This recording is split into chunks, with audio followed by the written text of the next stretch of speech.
اللہ تبارک و تعالی جل مجدہ العظیم نے قرآن مقدس میں ارشاد فرمایا، ہر نفس کو موت کا ذائقہ چکھنا ہے۔ سب انسان اپنی اپنی باری پر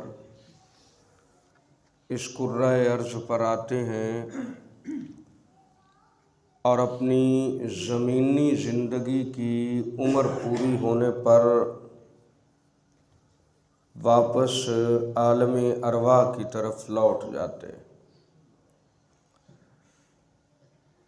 عالم ارواح بنیادی طور پر دو حصوں پر مشتمل ہے۔ ایک حصہ تو وہ جہاں پر روحیں رہتی ہیں جو ابھی تک دنیا میں نہیں آئیں اور دنیا میں آنے کے لیے ارواح اپنی باری کا انتظار کر رہی ہیں۔ ایک حصہ تو وہ۔ دوسرا حصہ وہ کہ جس میں اپنی جسمانی زندگی گزار کر واپس جانے والی ارواح رہتی ہے۔ یعنی ہم اپنی دنیاوی زندگی گزار رہے ہیں اور جب اللہ کا حکم ہوگا تو اس کے حکم پر لبیک کہتے ہوئے ہم اس کی بارگاہ میں حاضر ہو جائیں گے۔ تو جو دنیا کی زندگی ہے یہ تو جسم اور روح کا مجموعہ ہے۔ جو بندہ کھاتا پیتا ہے، چلتا پھرتا ہے، سوتا جاگتا، اٹھتا بیٹھتا، بولتا چلتا ہے، اس میں روح موجود ہے اور روح کی وجہ سے اس کا جسم قائم ہے۔ جب اس جسم سے روح کا پنچھی اڑ جائے گا تب اس جسم کی کوئی حیثیت، کوئی وقت نہیں رہے گی۔ تو جب یہ روح نکل جائے گی تو یہ دوسرا حصہ ہے دنیا کے اعتبار سے۔ آگے پھر اس کے دو حصے ہیں، یعنی دنیا کی زندگی پوری کرنے کے بعد جو روحیں جسموں سے نکل جاتی ہیں نا، اس کے آگے پھر دو حصے۔ ایک حصے کو علیین کہا جاتا ہے اور ایک دوسرے حصے کو سجین کہا جاتا ہے۔ علیین کون سا مقام ہے اور سجین کون سا مقام ہے؟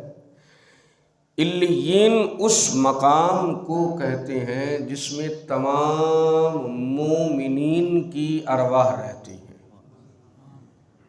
یعنی ایک خاص قسم کا یہ مقام ہے جہاں پر صرف اور صرف مومنوں کی روحیں رہتی۔ تو یہ بات سمجھ لیں، آگے میں ایک مزے والی آپ کو بات بتانے لگا۔ جہاں پہ مومنین کی روحیں رہتی ہیں اس مقام کو کیا کہا جاتا ہے؟ علیین۔ کیا کہا جاتا ہے؟ علیین۔ مرنے کے بعد جس مقام پر اللہ مومنین کی روحوں کو رکھتا ہے اس مقام کو مقام علیین کہتے ہیں۔ دوسرا مقام ہے سجین۔ اس مقام پر کفار کی، مشرکین کی، منافقین کی روحیں ہوتی ہیں۔ اس مقام کو کیا کہا جاتا ہے؟ سجین۔ اب یہ دو مقام آپ کے سامنے آ گئے، ایک ہے علیین اور ایک ہے سجین۔ علیین پہ مومنوں کی روحیں اور سجین پہ کافروں کی روحیں۔ اب سوال یہ پیدا ہوتا ہے، مقام علیین پہ اللہ تبارک و تعالیٰ نے مومنوں کی روحیں رکھی ہیں تو مصطفیٰ کی روح کو کہاں رکھا ہے؟ اگر مصطفیٰ کی روح کو مقام علیین پہ ہی رکھا ہے تو پھر مومنوں میں اور نبی میں کوئی فرق تو نہ رہا۔ اگر مقام علیین پہ اللہ تعالیٰ نے مومنین کی روحوں کو رکھا ہے، پھر نبی صرف مومن ہی نہیں ہوتا، مومن گر بھی ہوتا ہے۔ مطلب نبی صرف مومن ہی نہیں بلکہ مومن بنانے والا بھی نبی ہے۔ تو علیین مقام پر مومنین کی روحیں ہیں، تو پھر کریم آقا علیہ الصلوۃ والسلام کی روح کو اللہ نے کہاں پہ رکھا ہے؟ اگر مقام علیین پر ہی مصطفیٰ کی روح کو رکھا ہے تو پھر باقی روحوں میں اور نبی کی روح میں کوئی فرق تو نہ رہا۔ یہاں پہ اکٹھے نہیں تھے تو وہاں پہ اکٹھے ہو گئے۔ کوئی کہہ سکتا ہے کہ روح تو تہاڈی ساڈے نال ہی ہونی ہے نا، بات سمجھ میں آ گئی؟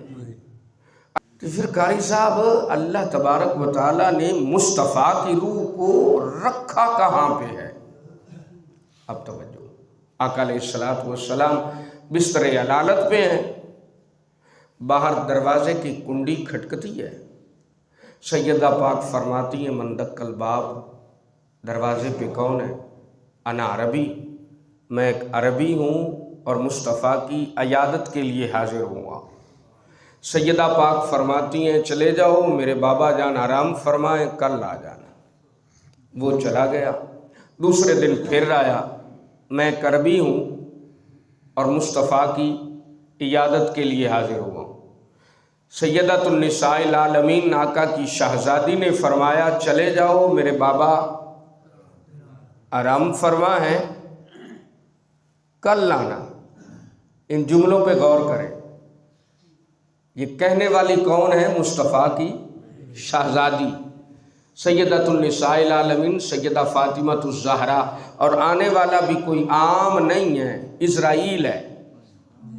اور اسرائیل نو ایک گل آکھنا کہ چلے جا کل آویں، میرے ابا جان آرام فرمانے، اج تینوں اندر آن دی اجازت نہیں، یہ خاصہ صرف مصطفیٰ دی شہزادی دا ہے۔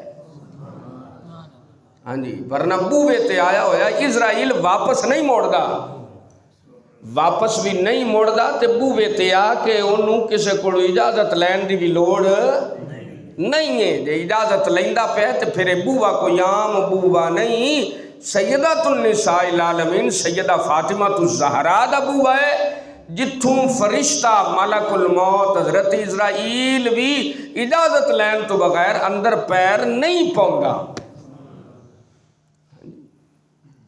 تیسرا دن پھر آیا، سماعت مصطفیٰ کے ساتھ اس کی آواز ٹکرائی، آقا نے فرمایا آنے دے، ملک الموت ہے۔ اس نے آپ کی روح کو قبض کیا، بلکہ میں اس طرح کہتا ہوں اس نے محمد کے قدموں کو بوسہ دیا۔ سرکار کی روح کو لے کر گیا اللہ کی بارگاہ میں۔ جب اللہ کی بارگاہ میں گیا تو مولا کہاں پہ رکھوں؟ اللہ نے ارشاد فرمایا یہ عرش تو وہ مقام ہے جس پر معراج کی رات میرا محمد اپنے جوڑوں سمیت آیا تھا۔ اس کی قدر و منزلت تو میرے محمد کے جوڑوں کے بھی نیچے ہے، اس کی روح تو پاک ہے، یہاں کہاں رکھے گا؟ گال پتہ نہیں پلے پئی ہے کہ نہیں پئی؟ ہاں جی، اس عرش کی قدر و قیمت، عظمت و منزلت اس محمد کے جوڑوں کے بھی نیچے ہے، قدموں کے بھی نیچے ہے، جس مقام پر مومنوں کی روحوں کو رکھا جاتا ہے۔ معراج کی رات تو محمد اس مقام سے بھی آگے گزر گئے تھے، تو اس روح کو وہاں پر مومنوں کی روحوں کے ساتھ رکھنا کوئی انصاف نہیں ہے۔ تو حضرت اسرائیل کہتے ہیں مولا پھر میں کی کراں؟ گل سمجھے چاہ رہی؟ مینوں مزہ آ رہا ہے، پتہ نہیں آپ کو چس آ رہی ہے کہ نہیں آ رہی۔ تو مولا پھر میں اپنے نبی کی عظمت اور مقام اور مرتبہ سن کے ہمیں جھوم جانا چاہیے۔ حضرت اسرائیل کہتے پھر مولا عرش بھی اس محمد کی روح کے مرتبے کے برابر نہیں ہے، اور مقام علیین بھی مصطفیٰ کی روح کے مقام اور مرتبے کے برابر نہیں ہے، تو مولا اسے رکھوں کہاں؟ اس روح کو، مصطفیٰ کی روح کو میں رکھوں کہاں؟ تو اللہ تبارک و تعالیٰ نے فرمایا اسرائیلہ پھر جتھوں لے کے آئے ہیں اتھے ہی رکھیا، جہاں سے لے کے آئے ہو وہیں پہ رکھاؤ، کیونکہ اس روح کے مرتبے کے برابر وہی مقام ہے جہاں پر یہ روح رہ کے آئی ہے۔ اور وہ مقام کون سا ہے؟ مصطفیٰ کا جسم ہے۔ اس دلیل کی بنا پر ہم کہتے ہیں کہ آقا علیہ السلام اپنے مزار اقدس میں آج بھی زندہ ہیں۔ امام اہل سنت نے کہا تھا نا، تو زندہ ہے واللہ، تو زندہ ہے واللہ، میری چشم عالم سے چھپ جانے والے۔ یہ ہے مقام، یہ ہے مرتبہ۔ اسی وجہ سے علماء کرام اس حصے کو، جس حصے پر آقا علیہ السلام آرام فرما ہیں، اس حصے کو عرش سے بھی افضل و اعلیٰ مانتے اور جانتے ہیں کہ زمین کا وہ ٹکڑا، زمین کا وہ حصہ، آپ ایمانداری سے بتائیں جو مدینہ شریف حاضر ہوئے ہیں انہیں علم ہوگا کہ جس مقام سے حجرہ عائشہ سے مصطفیٰ نکلتے اور مسجد نبوی شریف میں جاتے اور جہاں پہ آتے جاتے مصطفیٰ کے قدم لگتے، اس مقام کو کیا کہتے ہیں؟ کیا کہتے ہیں؟ ریاض الجنہ، ریاض الجنہ، جنت کا ٹکڑا۔ کیوں کہتے ہیں؟ کہ وہاں پہ جنت سے مٹی لا کر نہیں پھینکی گئی، یا وہاں پر جنت سے گھاس پھوس لا کے وہاں پہ نہیں اگا دی گئی کہ یہاں پہ جنت سے مٹی لا کے پھینکی گئی ہے لہذا یہ جنت کا ٹکڑا ہے، نہیں۔ اس وجہ سے اسے ریاض الجنہ نہیں کہا جاتا، بلکہ اس وجہ سے کہا جاتا ہے کہ یہاں پہ میرا محمد آتے جاتے میرے محبوب کے قدم لگتے تھے۔ زمین کے اس حصے نے، اب ذرا جھوم جائیے، زمین کے اس حصے نے میرے محمد کے قدموں کو بار بار چوما ہے، لہذا زمین کا یہ حصہ ریاض الجنہ، جنت کا ٹکڑا ہے۔ تو جو زمین کا جو حصہ محمد کے قدموں کو بار بار چومے، زمین کا وہ حصہ جنت بن سکتا ہے، اور جہاں پہ مصطفیٰ خود تشریف فرما ہو، آرام فرما ہو، زمین کے اس حصے کا مقام کیا ہو؟ اس حصے کا مقام کیا؟ تو آقا علیہ السلام کی روح مبارک کو اس طریقہ سے آپ کے جسم اطہر میں واپس پلٹا دیا گیا۔